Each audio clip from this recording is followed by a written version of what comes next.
Okay.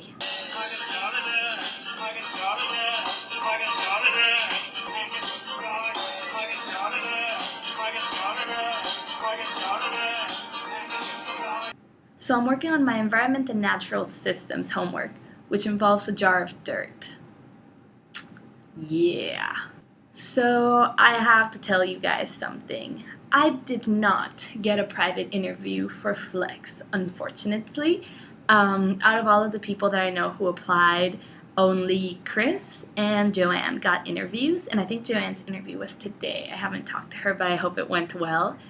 I was pretty bummed at first, but afterwards I realized maybe it's for the better because I am pretty busy and it is a pretty big time commitment.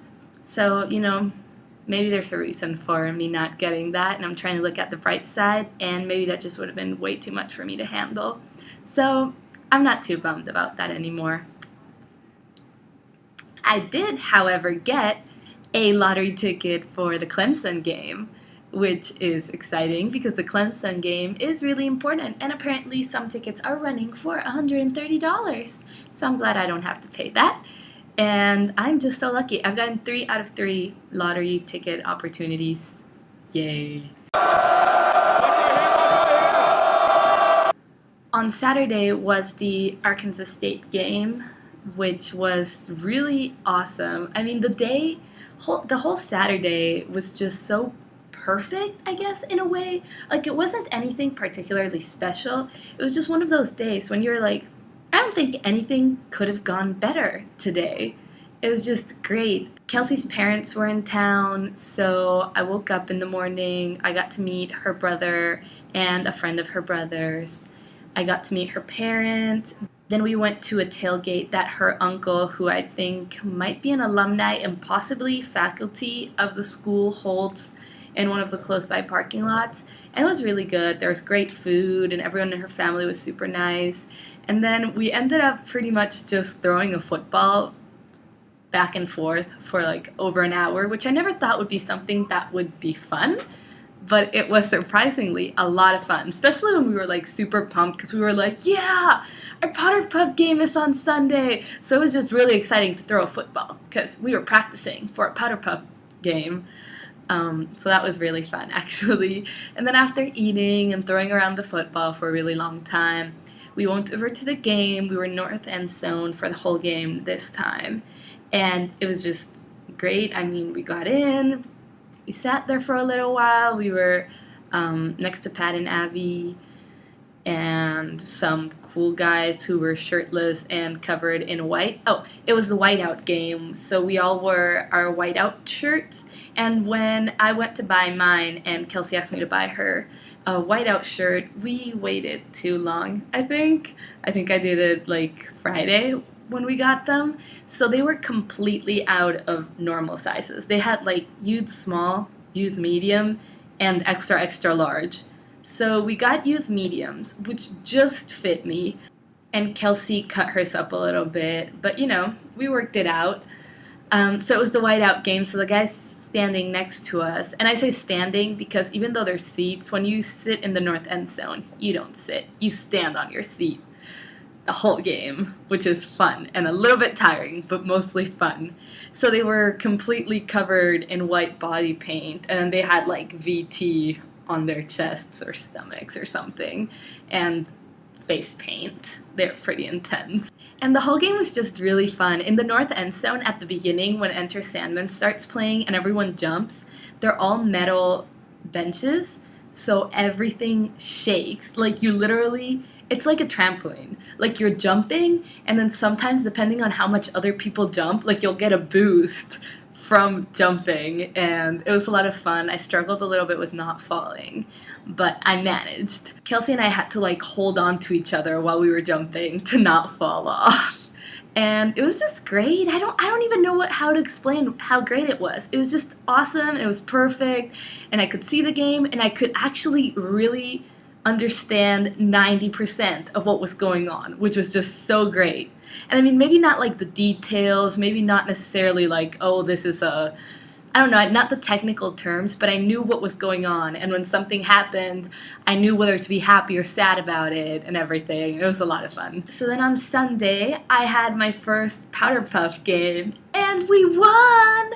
How exciting is that? Super exciting. We actually just won because, like, in the first 5 minutes of the game or something, we got a safety, which was 2 points, but there were no touchdowns the whole game, which, you know, says something good about our defense and something bad about our offense.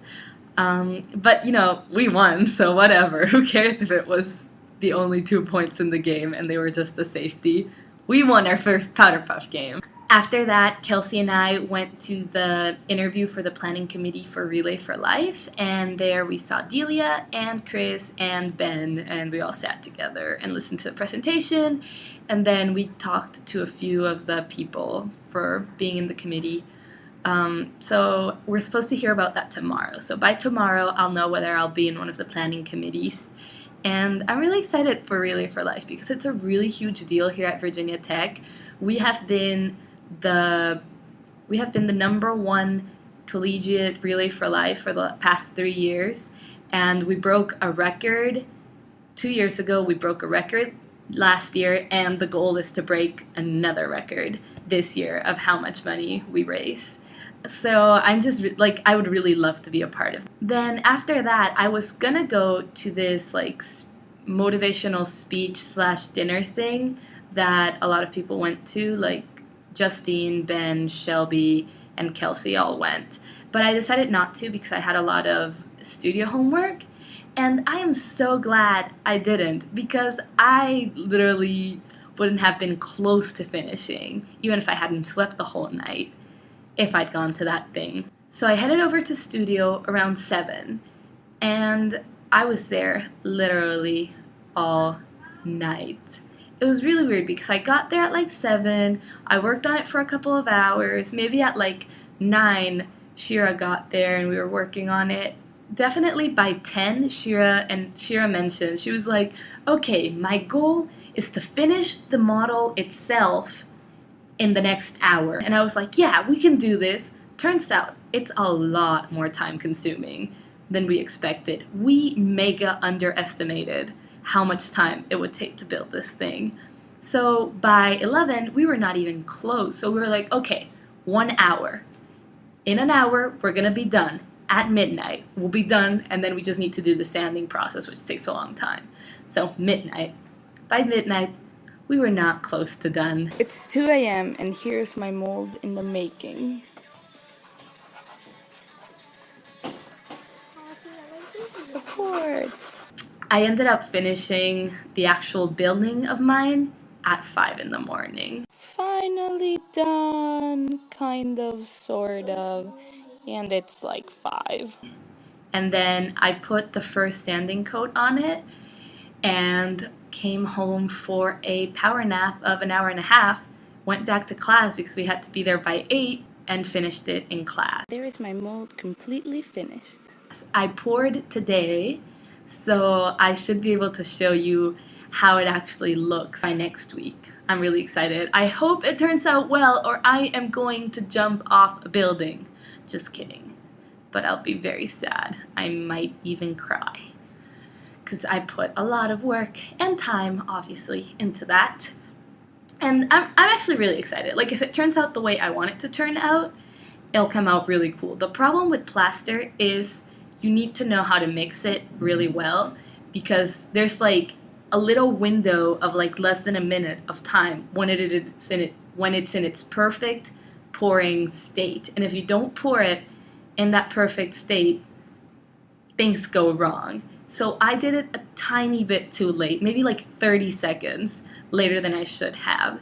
You start pouring it and you have a bunch of water, and then you start putting plaster into it. So Shira was putting in the plaster and I was mixing in the bucket with my, because you have to do it with your hand. So I was mixing and it started to look kind of milky, and the analogy is that you're supposed to pour when it's like a really thick milkshake. So it was like at milkshake, and it's supposed to get warm because it's a chemical reaction. So I felt it just start to get warm, and then I had a few clumps in it. So I was like, it's warm, let me just get the clumps out of it. That took like 30 seconds. By the time we started pouring, it was a little too thick. And if it's too thick, it doesn't go into all the creases of the mold and all the details. So you lose a lot of detail. And I saw how some of the ones that got poured a few days ago turned out because they didn't pour on time.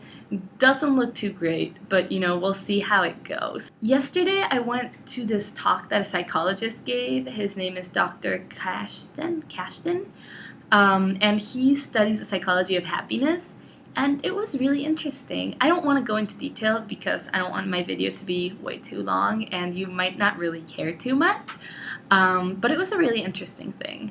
And I enjoyed it. I'm happy I went. And today I just went to Word and Worship for the first time. I've been wanting to go for the past few weeks, but I hadn't been able to. And it's pretty much worship and then word, so a service, but it's called Word and Worship. My small group was signed up to do ushering, so we got to stand at the door and welcome everyone in, and then I didn't actually have to give out little papers, but Serena and Ashley had to give out these little papers with all the events going on, and we made a really big deal out of it. So we were the cheerleaders, and wherever they gave a paper out, we'd be like, "Yo, good job, you're awesome!" And we got really into it. It was quite fun. And the worship was great, and so was the service. I really enjoyed it. It was pretty much about how if you have authentic faith, then you will walk in the path of light. And it talked a lot about how we often call ourselves Christian, but don't follow the teachings of Jesus and how that is wrong. It was really interesting. It was really good. I'm trying to remember something. I thought that a really cool analogy that he gave was that he was saying, if I came in looking exactly like I look right now, which was gelled hair, polo, jeans, pretty neat, I guess you could say, and I told you, "Oh, I'm sorry I'm late, I just got hit by a semi," you wouldn't believe me, because obviously if I'd gotten hit by a semi, you would be able to tell.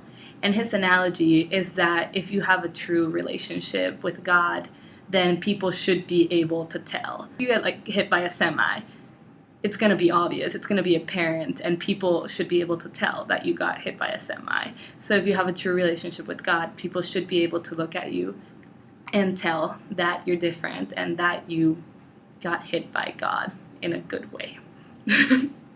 Anyway, I am looking forward to hearing about your weeks. Mine wasn't very eventful, and I didn't have a lot of clips, and I apologize for that. But I will see you the rest of the week, and you will see me next Wednesday. I love you guys.